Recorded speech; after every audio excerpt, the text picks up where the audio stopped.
Okay, so remember this morning I told you about the recusal narrative being created, and you were like, who cares about Mushinsky and all of that? Yeah?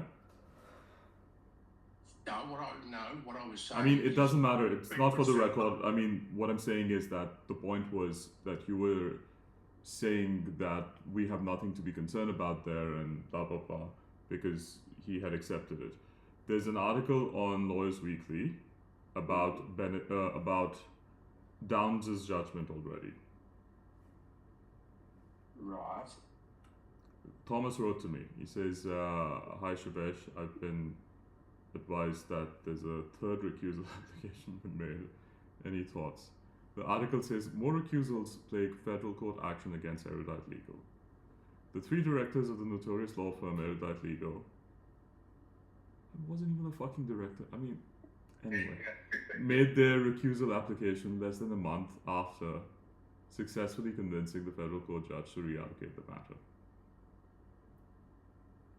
During a hearing of the first recusal application on 15 May, Shivesh, Kuksal, blah blah blah, requested Justice Bennett recuse herself because she had a professional conflict, blah blah blah, blah blah blah, and then the application was flagged in an email to Justice Downs shortly after the first case management hearing, and they have published Downs' allegation that we were trying to send her various attachments and embedded links through ex parte communications. Well, if they're wrong. Yeah, well, it only matters if you say it out in the fucking public. I mean, how does she get the judgment and then write a thing? It doesn't. I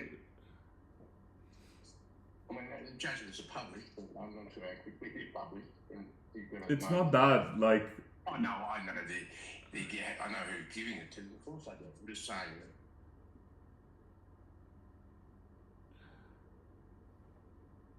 that. Yeah, they're basically now writing that you're, they're implying that you've been struck out, basically, from the role. Anyway, I'm going to publish our conversation from this morning as well, just so we have the chain of events. And I mean, do you see every calculation that I'm making? It's hitting. This is not a complicated game, Peter. It's a very simple. The thing is. Yeah, no, but they're referring. I haven't read the article, so I'm at a disadvantage. But they're referring to the recusal application against her. Yeah. That's not the point. Do you not see how? Yeah. Okay, this is what you need to understand. Okay. I understand. Exactly. No. Just listen to me We're wasting time. We're wasting time on this. You don't need to explain it to me. No, but this is a completely different thing, I'm sure. Okay, I'll tell you this and you tell me if you got exactly this. What I'm saying to you is that it's a very unlikely thing that a judge, so new in this matter, would get so many things wrong in a way that is so prejudicial to us, such that the only benefit of, or the only purpose behind all of that would have been to publicly vilify us, of all those mistakes lining up the way they did. And then you have a vilification method right there. So you don't need, for conspiracy, for a number of other things of this sort that would normally require intention under common law. You don't need to have an explicit agreement with different parties to cooperate. If you know that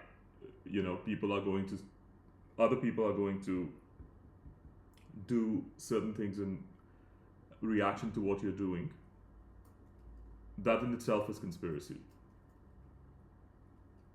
Yeah, no, I get that. So we need to get our version of events out. because all of this is to basically make everybody okay when we're executed.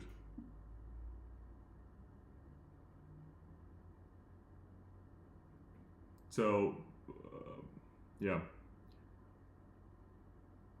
All right, I'm gonna